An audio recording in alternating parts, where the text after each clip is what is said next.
Well, yeah, it's wrong. Those are the two tests. Like test 5 result. You know what I mean? Like when I test 5 results fine. Yeah, I know. See?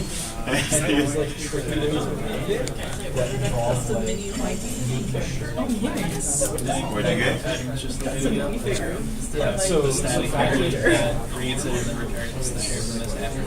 So factory is the correct noise. Yeah, I'm gonna look at it a little bit more, but I think it's just making sure like my one thing that I do for software dev is not Yeah, I mean, like, and also like I don't want to be doing it all day Thursday. Like it's only a few things I have to do, but if they could, like for server queue, and like I want to do some research about how we're gonna handle sections. I'm not gonna do it, but like how we're gonna handle sections. So I can like present. All right, folks. Good afternoon. We're gonna get started here in a few moments. Today, just a little for the warm-up. If at this point you haven't checked out like Unity 3D or some of these other game engines, I'm recommending you download those. Our in-class activity is going to be a quick just sort of looking at Unity. I know a lot of people have experience with it, but these are the download links for it. So Windows and Mac, and there is an experimental build on Linux if you didn't know about that. So you can run it, which is kind of cool. It runs with if you're on a team and doing something on Linux and Mac, it's a little bit incompatible, but good enough. So just a note on that for Unity 3D. Today I'm going to talk about component systems. I kind of left this as a cliffhanger in the last lecture. This idea of sort of game objects and these sort of things that play a big role in these commercial engines like Unity and so on. So logistically, this will be maybe a half lecture or so, and then we'll have some time for in-class activity. And then I sort of want to pick up with the lab to make sure we have time to do that for folks who didn't figure it out or are still like debugging. I want to make sure we can push forward a little bit there. And that can be a little bit of a flex time too if you need to meet with your teams, since it'll be the last time, and specifically me since I'll be out next week. Okay. Question? Are we pushing back the assignment to release date till when you're back, or? Let's see. So yeah, course logistics. I believe I pushed back on the schedule. Let's see. The actual due date to the 26th, which I believe is the Monday when I come back. So that's an extra 2 days from I think when it was originally. Folks are, I'll still be active-ish on Piazza and email if there's like emergencies or whatever. Definitely contact me. But I did push part 3 for a platformer already, so next time you do a pool on your repos, you should see that. Part 3 should be almost identical to Breakout's part 3. It's sort of building your portfolio, building a little website, trailer, a little post-mortem documentation. So standard stuff. So hopefully no surprises there. Because I know there's enough on the table with implementing the special mechanic right now. So get that right and polished. Let's see. As far as when I'm gone next week, Monday's lab will be a work day. We sort of voted on it, and I just saw anonymous or unanimous answers. So what I'll be looking for is just a GitHub commit sometime during this hour, so I know you worked on something. You're welcome to meet in class, or if you want to meet with your team elsewhere, you can do that. Just make sure you get something committed within those hours. But otherwise, this room's free. No one's going to take it over, so you can meet here. And then Wednesday as well will be a work day, but also the final project proposal is going to go out during that time. I'm going to be trying to get that actual proposal out relatively soon so you can read over it and see what it entails. Right now, as I'm writing it up, it'll be one of two things. You can either build a sort of cool like tech demo thing that's game related, but has to have some like special, unique feature, something that makes it special. So an example would be like the Horde 3D game engine's really good at crowd animation. So your game or game engine would be sort of developed around that idea of large crowds of non-playable characters. Okay, and the second path is sort of this game maker path. I'll put what a template of that means, but sort of this idea of integrating scripting, your tile editors, these sort of things into a game-making tool that someone without much programming experience could use. Okay, so those are going to be sort of the two paths. Hopefully you should be able to use a lot of your previous projects, but it'll be about putting everything together. And if you want to pick something else, there'll be sort of an option for what's fair game, if you had ideas. 3D stuff's fair game too. Incorporating other engines will be fair game. But we'll have to sort of talk about it because you'll have 3 weeks for the final project. So about maybe a shorter time, I guess. I think it'll be about 3 weeks' time for the final project. Questions on that? Yes. When is this project due and for what date? Yeah, so I believe this semester is officially over. Let's see, Patriots Day. Our last meeting's the 11th. The 18th is the last scheduled day of classes before reading period, so the 18th is the plan. I'm trying not to go into finals week. Maybe we can discuss that. Yeah. And the quiz, the final quiz that you said will be? That's going to be the 9th. That's going to be like a half-day that's right. quiz or something, yeah. I'll talk about that more and provide some sort of review sheet the week before. Just we haven't done many quizzes, so I'll tell you what it's about. Yeah. Is that quiz like more like a final quiz, like or test kind of based off everything we talked about? Yeah, pretty much. Mainly the big ideas, like a lot of these game programming patterns.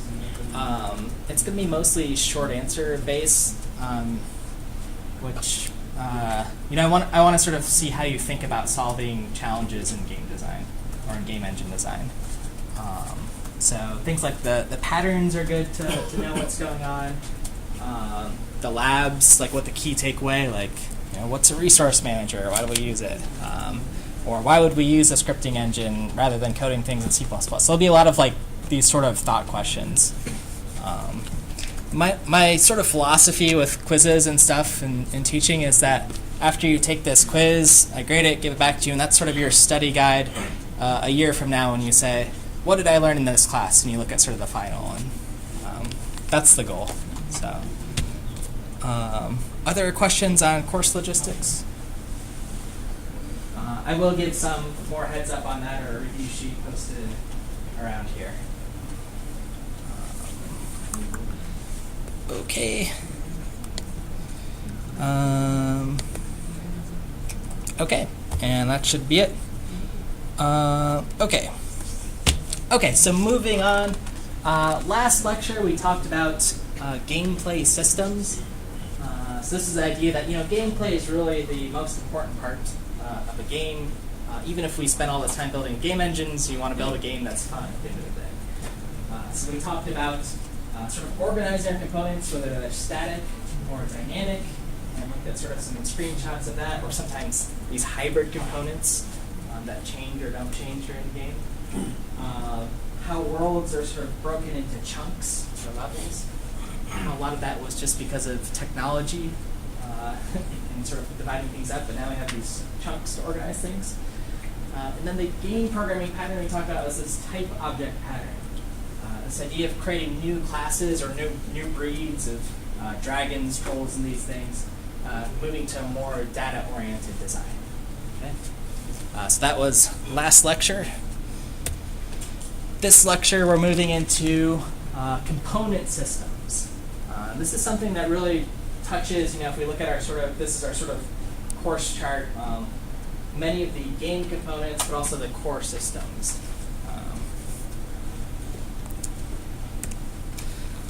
And as I said, today won't be full lecture. Hopefully I'm allocating about 30 minutes of time at the end for lab.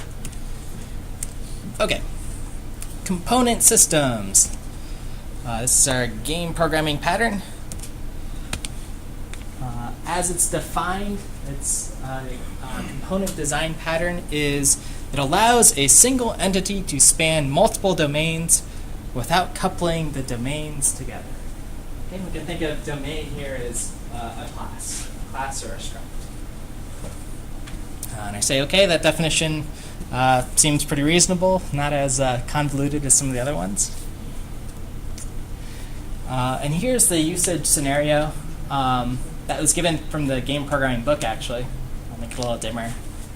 I'm going to read it out because it's relevant to this course.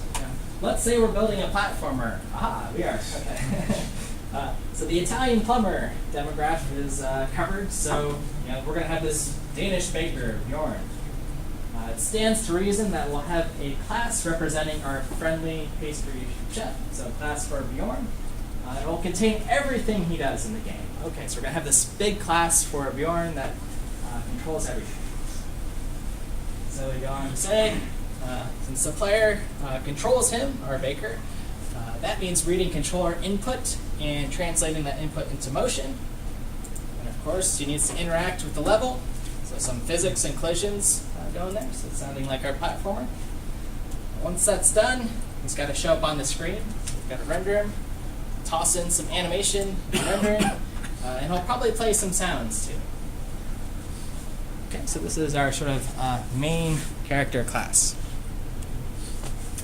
So I guess question for you guys, how many different subsystems do you count in this paragraph?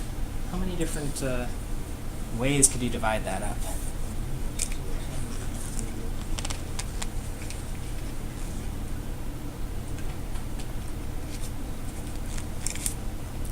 Could be a variable answer. Anyone want to throw out a ballpark answer? Yeah. 4. I was saying. Oh no, input would be 4. Yeah. 4, 7, 7, 5. Okay, yeah, that's about ballpark what I'm looking at too.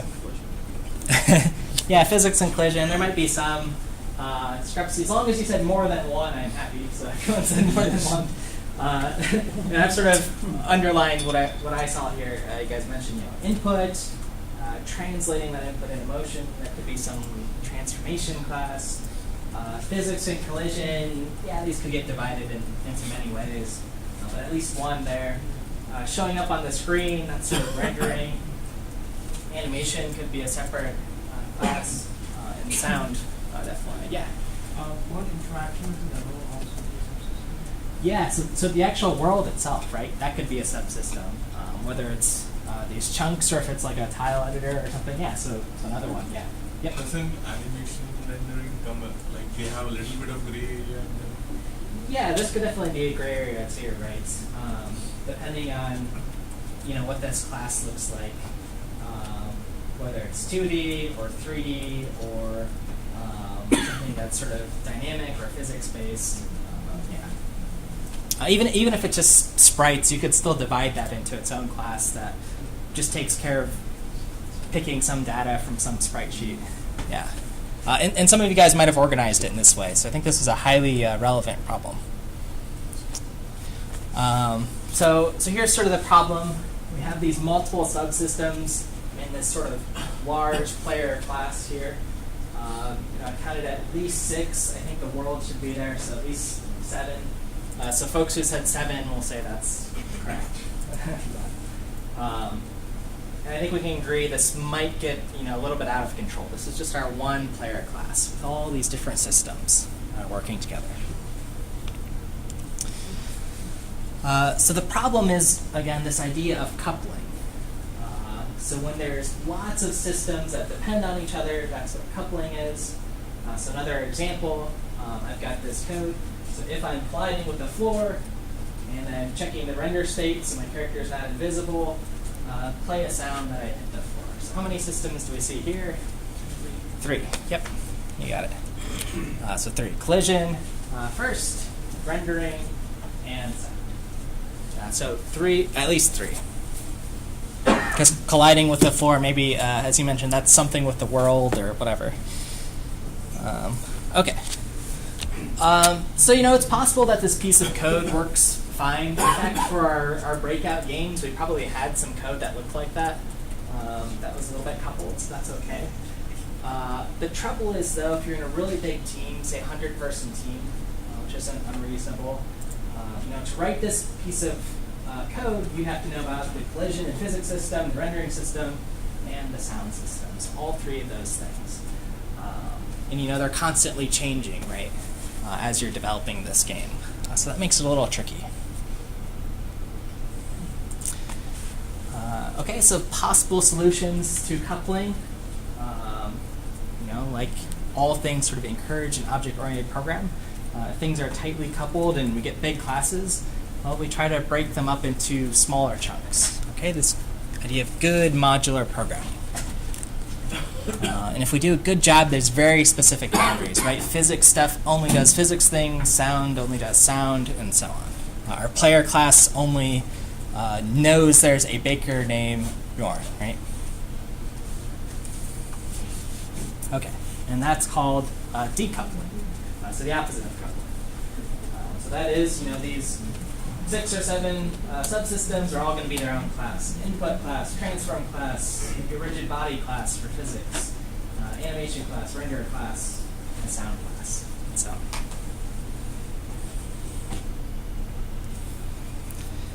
Okay, so decoupling, in practice, systems still need to talk to each other in some way. So maybe they're not completely independent, but we can, try to separate them in some meaningful way. Okay, like we're still probably going to have code somewhere that maybe does some of these checks. Maybe, depending on how good we can do decoupling.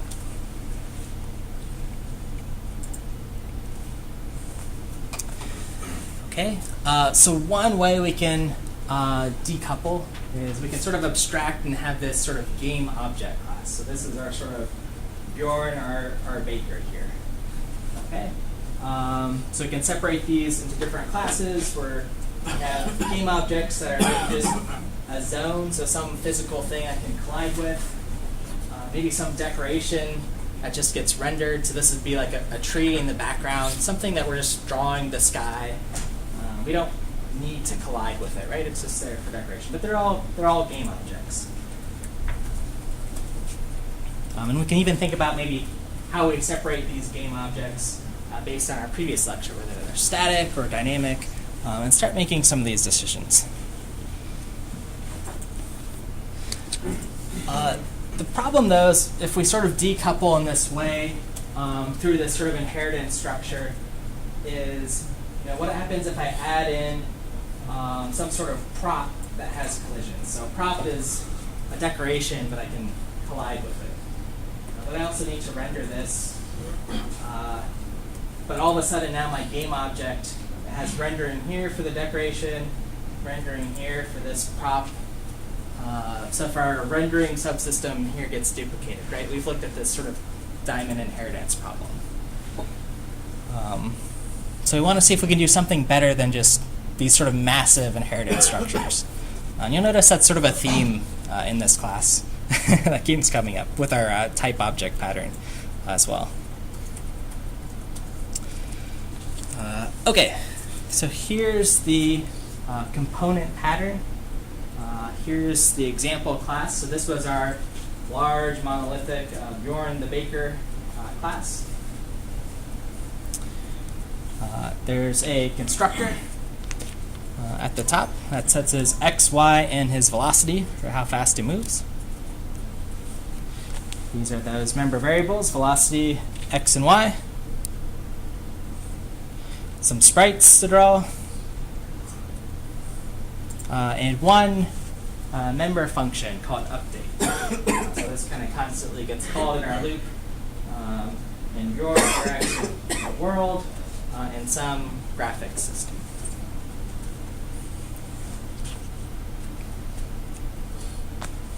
Okay. So again, playing our little game, identifying the subsystems here. I count maybe 4 at this point. So this class Bjorn interacts with the world. graphics, volume, I'm not 100% sure what that is, but it's its own class. Maybe it's something physics-based, and sprite.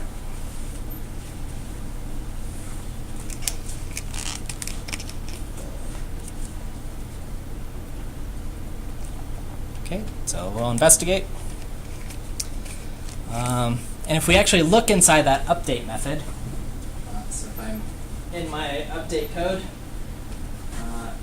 I'll leave it up here for a little bit. But the first bold is I say, uh-oh, there's more subsystems here. So in our update function, we have some controller, right, where we want to control this character. If I press the left and the right key, it sort of moves them around some way. So now all of a sudden more subsystems are popping up. So we see how this problem sort of keeps reoccurring. And at this point you sort of get the idea that if you have other member functions, this behaviors in these subsystems keep popping up more and more.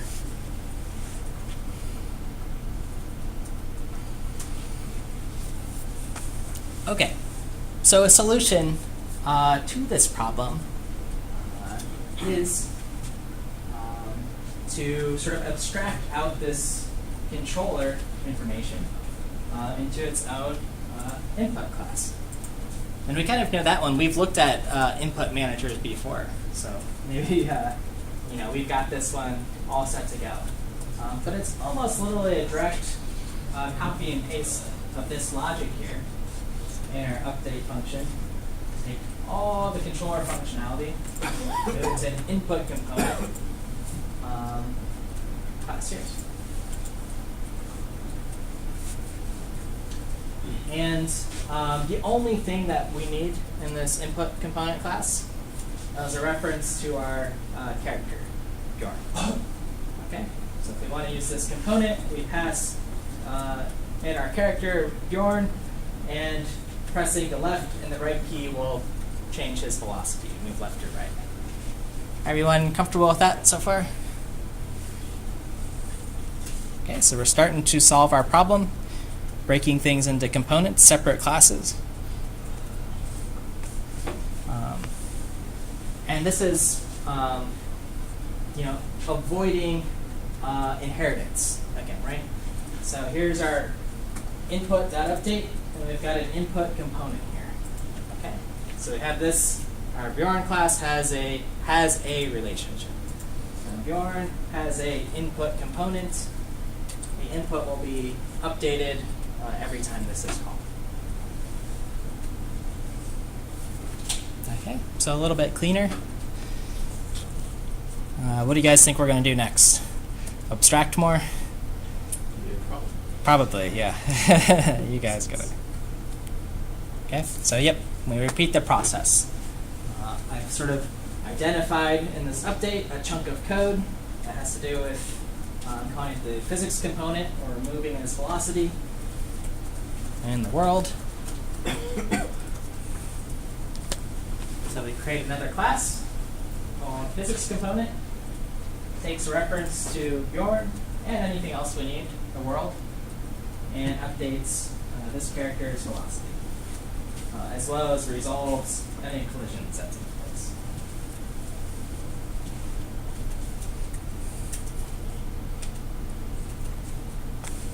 Okay, and same thing for the graphics component. Again, taking this chunk out, everything that has to do with graphics, moving it into its own class, creating it as a new sort of component, and we'll update that down here.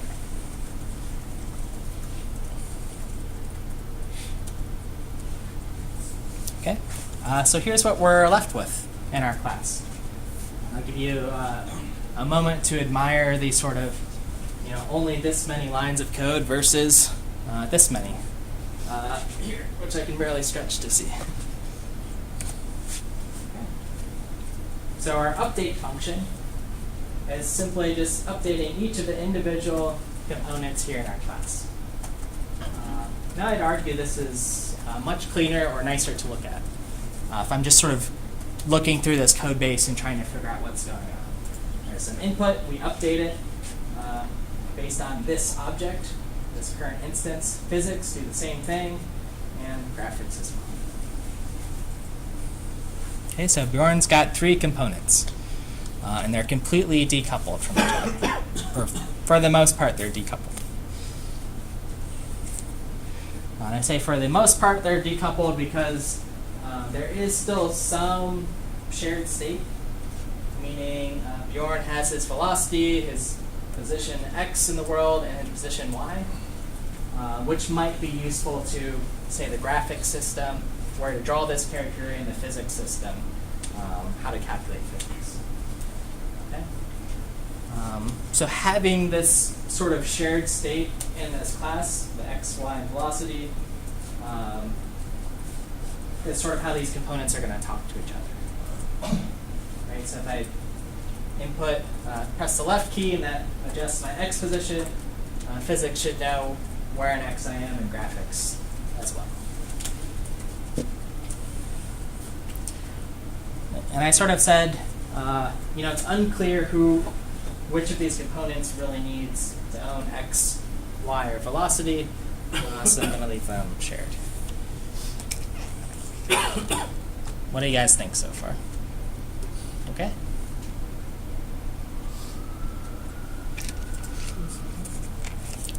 A lot of other, when we look at Unity, they'll sort of even abstract this x and y and some of these things in a transform component.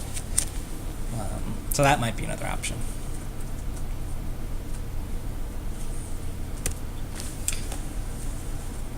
Okay, so what I'm starting to notice in this character, our Bjorn, is that we could rename it to GameObject. And that's what a lot of game engines do. That's what I've seen in a lot of different code bases from you guys, and break out a generic GameObject class. Because there's nothing really specific to our character right now, right, that makes this the main character, right? We can have other sprites that need input, physics, graphics, and so on. Okay, so we can abstract this one level further.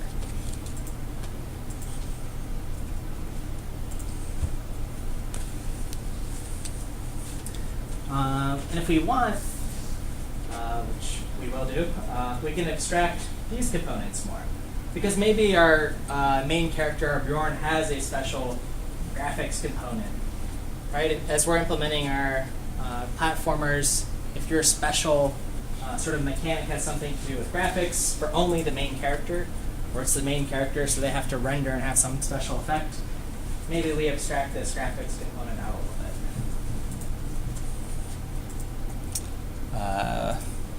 Which is what we do here. So here's an example of the abstraction for our graphics component. Again, this is just an abstract class. So it has an update method we need to implement.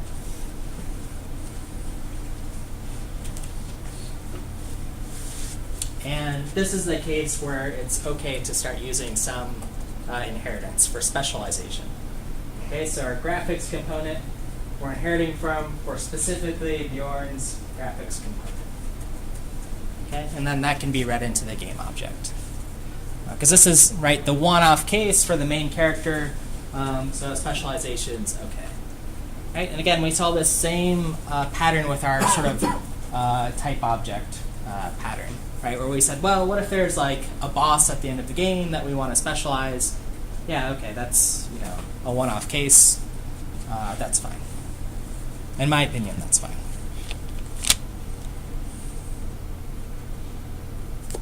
Okay, everyone comfortable with this bit so far? Okay. So here's what our game object looks like now. Formerly Bjorn. So we instantiate, when we create a new game object, we give it an input physics graphics component. If we don't need input, we just make this null, so it doesn't take in any input.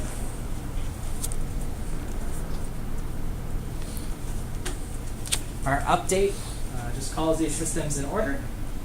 And remember, this star is taking a reference to the object, the actual object, instances of that object. if that's new. And we have pointers to each component now.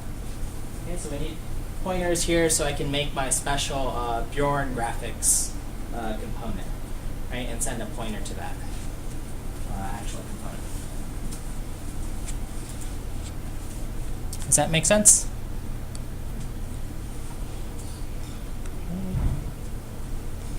Okay, so that's that note. Okay. So we've run through this example. And question for you guys on sort of the design decisions here. I ran through this use case. Nystrom sort of laid it out nicely. This is kind of a common one. But after looking at this, what do you think some of the big design decisions might be with these components? How to abstract them? The hierarchies. Hierarchies. When is it okay to use a hierarchy? Right? Yeah, that's a good one. What else do you guys think? There could be a couple. Yeah. Minimize how to minimize the interdependencies between two models. Yeah. So the interdependencies, right? Because we mentioned that there is some shared state. So does that need to be there? How well can we abstract it away? Yeah, absolutely. Physics and graphics can talk to each other, maybe. Yeah. Any other ones?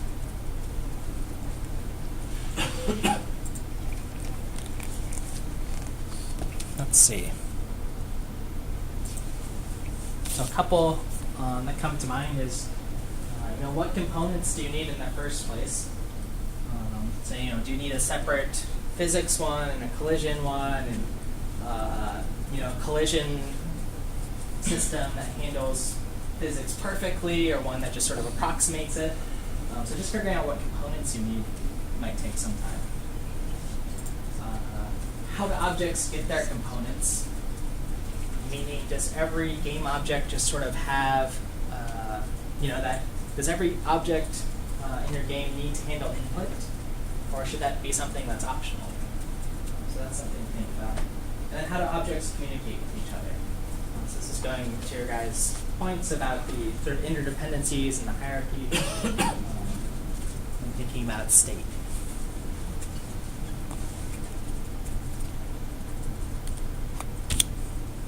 Okay.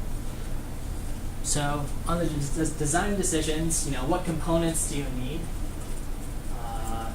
This could vary very much just based on the games you have. On the left here is Asteroids. On the right here is BioShock. So if you're building a game engine for 3D first-person shooters versus 2D sort of arcade or classic games, you might divide up your components differently. If your game engine specifically for building this type of game versus the other. So just thinking about how you sort of slice up your components.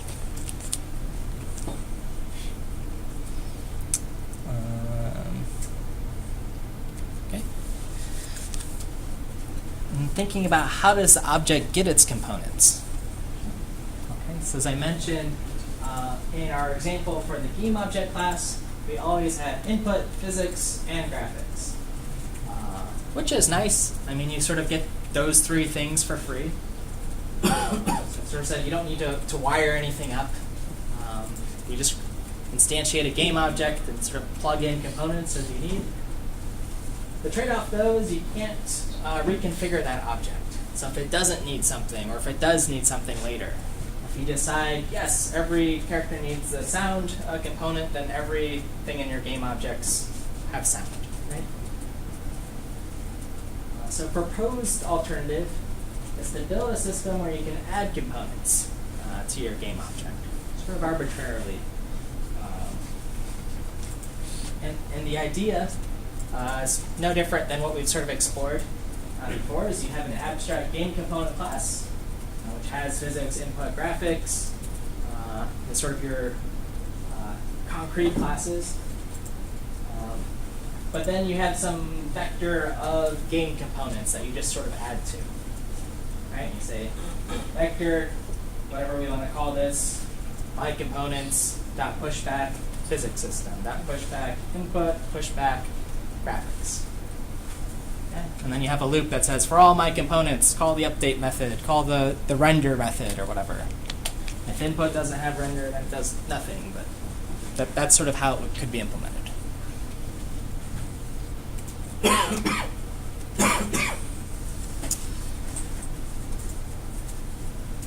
And then design decision thinking about how components communicate to each other. So how do they work with this sort of shared state, right? The x, y, and velocity for our character. One proposed solution is to just do exactly that, have x, y, and velocity. Just have all those things always available.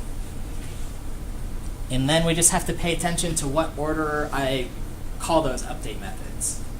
We've seen this a little bit in our SDL programs. We followed this sort of pattern of get input first from the keyboard, then update, and then render. Right? So you might have that sort of fixed ordering in your components. Maybe there's some sort of priority system built in, priority queue.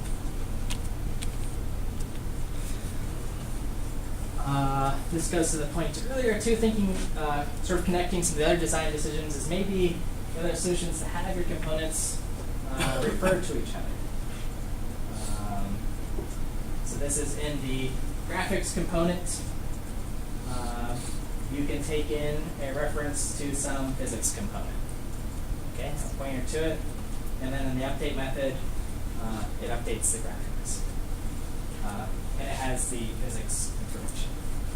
Okay, so that'll be, you'll sort of have to think about what those interdependencies mean. These sorts of things really start to get important when we think about how we want to manage things like memory. If we have multiple threads running, that's where things really start to get a little bit blurred. That's why we have to sort of think about these decisions.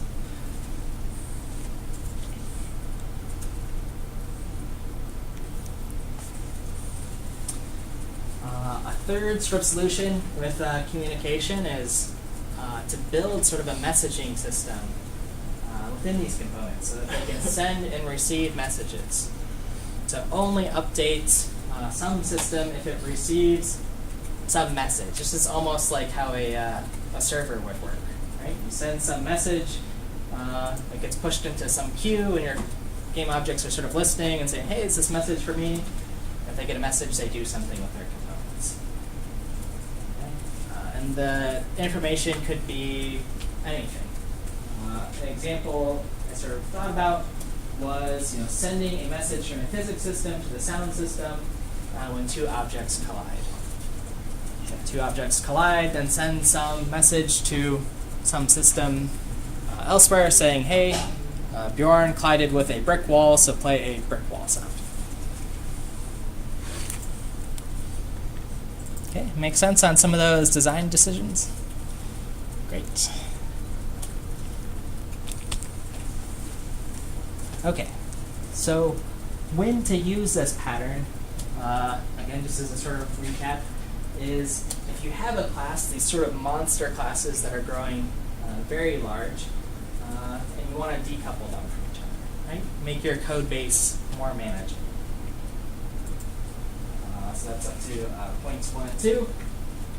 And point 3 is just if you think you're going to have a variety of objects that are going to pull a little bit from some systems, like some of your decorative objects need to render and be drawn to the screen, but they don't need physics.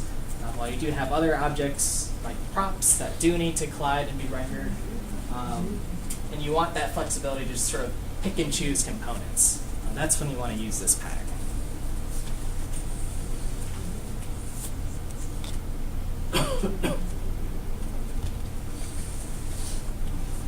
Okay, and then as a recap, again, the considerations with this pattern, we have to think about how each component's built, meaning does it sort of stand alone, or does it need a lot of information from another subsystem? We need to think about when we're building these components, the order items are initialized. So Again, going back to some of our earlier patterns, remembering, we don't use constructors, or we try not to. In this course, we write our own init and shutdown methods, so we have full control. We do need to think about how components will communicate. Right, so if you have this sort of flexibility with game objects, these are some of the things we need to think about. Performance-wise, because I know performance is it's the huge concern with games, actually. We do need to think about this additional layer of indirection that's going on. Right? We sort of just have these components sitting everywhere. We're maybe passing pointers around. Anytime we add indirection, that often comes at some performance cost. Right? We're making additional function calls. So that is maybe one advantage of this sort of giant monolithic class. Everything's there. Can be sort of cached nicely. So we're in okay shape. Okay. Questions? If not, I want to actually show it in practice in Unity, an example of this. I think I have to show it on this guy.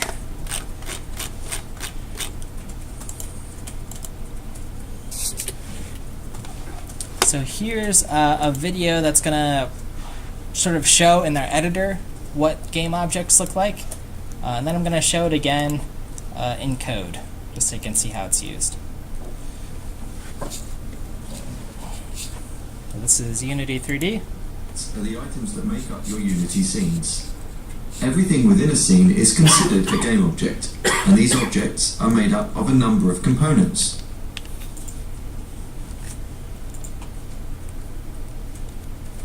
Each has a necessary transform component that contains the position, rotation, and scale of the game object.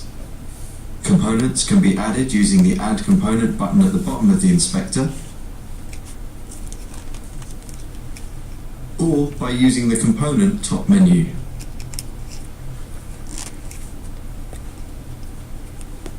Scripts are also considered as components and can be added using the aforementioned menus.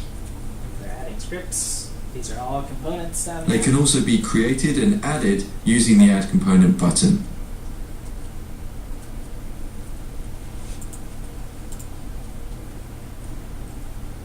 Components can be removed or copy-pasted using the cog icon to the right of their representation in the inspector.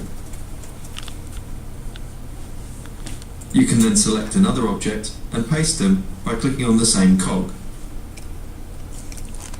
You can also add a script to an object by dragging it to the hierarchy or to the object in the scene view.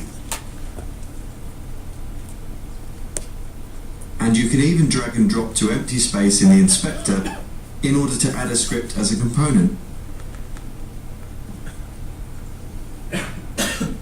Game objects are seen in the hierarchy view as a list,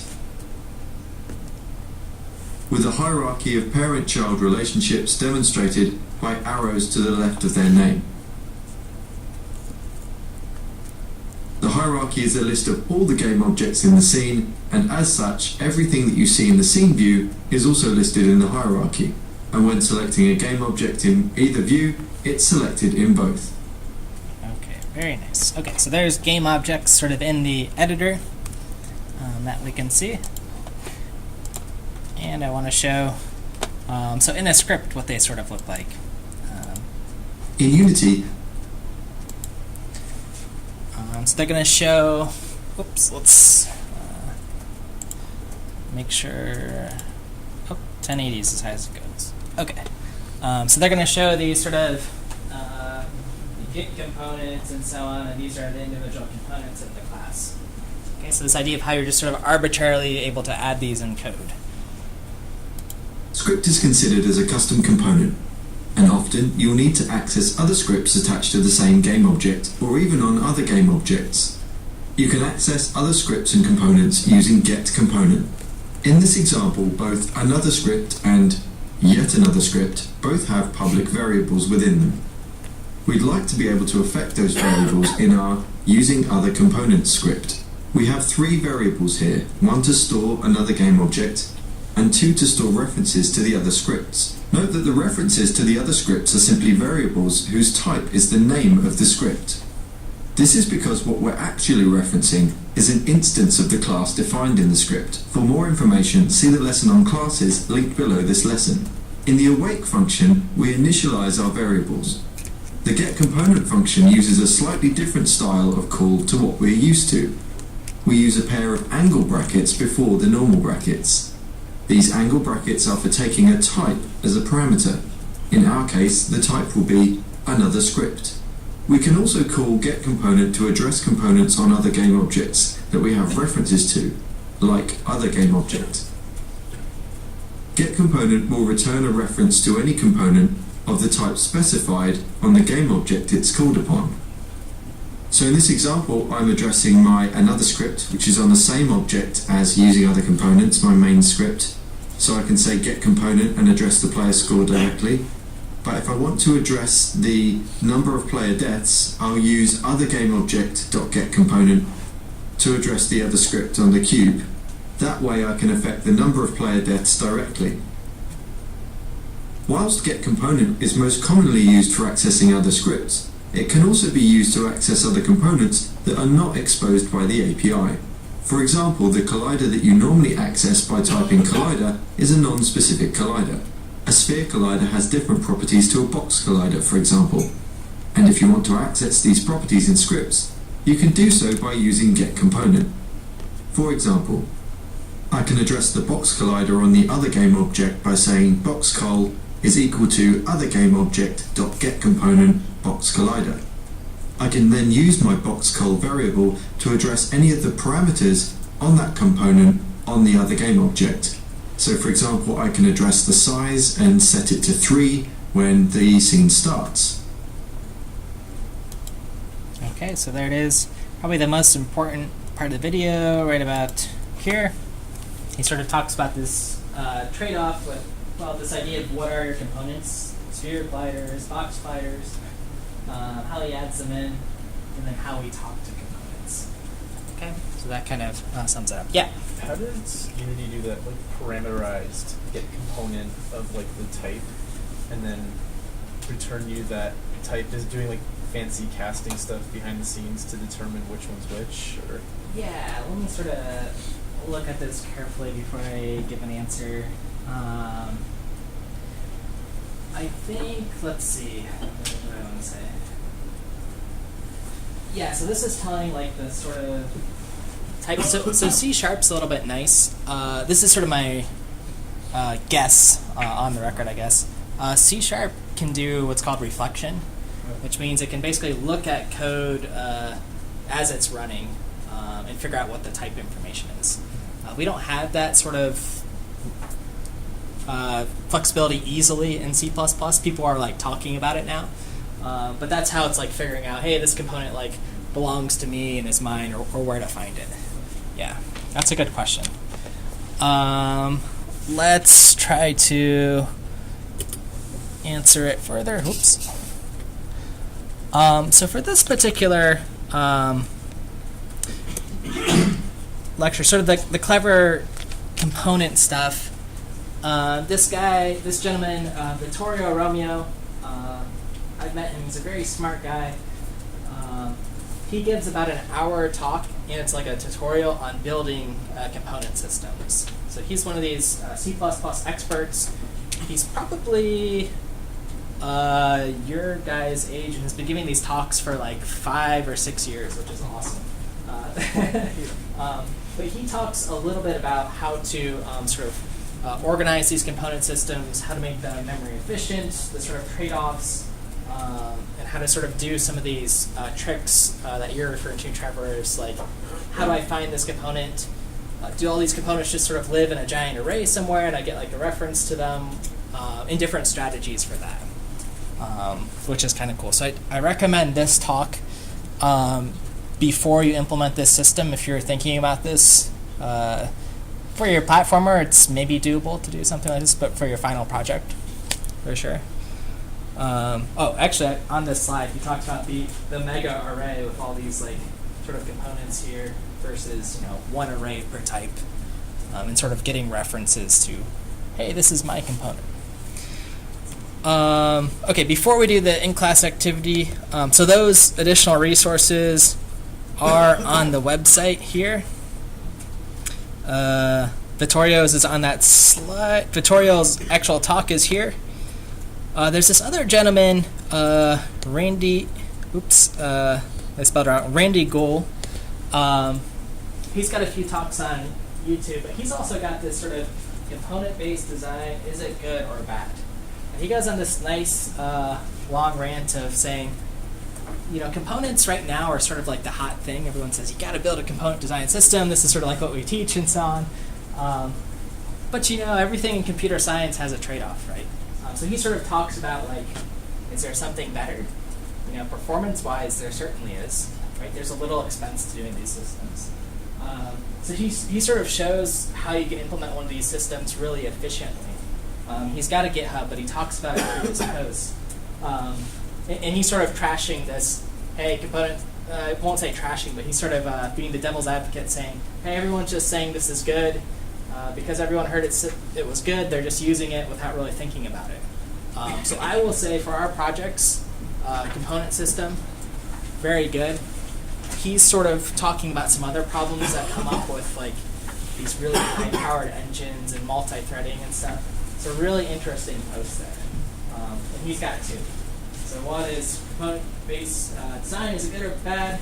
And his other, sane usage of components in entity systems. So when to really use them. I think the Game Programming Patterns book does a pretty good job justifying it. Unity, even the Unreal 4 is sort of moving in this very component-based design because it's easy to use for programmers, but doesn't always make it the right solution. So you want to always emphasize that. Okay, any questions before we do a little in-class activity on stuff we discussed? Cool. So the in-class activity, there's a little bit of reading, a tiny bit of reading. Let's open it up here. So there's a link here to the Unity docs. You'll find it at the top, so you can just click on it. And it brings us up to their GameObject system. So there's, let's see, 1, 2, 3, 4, 5 of these little things to read, and then 3 questions to answer. This is for the in-class quiz. Yep. If you follow the link, you'll find it. So read that a little bit. Just another good practice looking at sort of other game engines documentation. As soon as you're done, you get a 5-minute break and then come back ready to work. We can go over the answers quick too.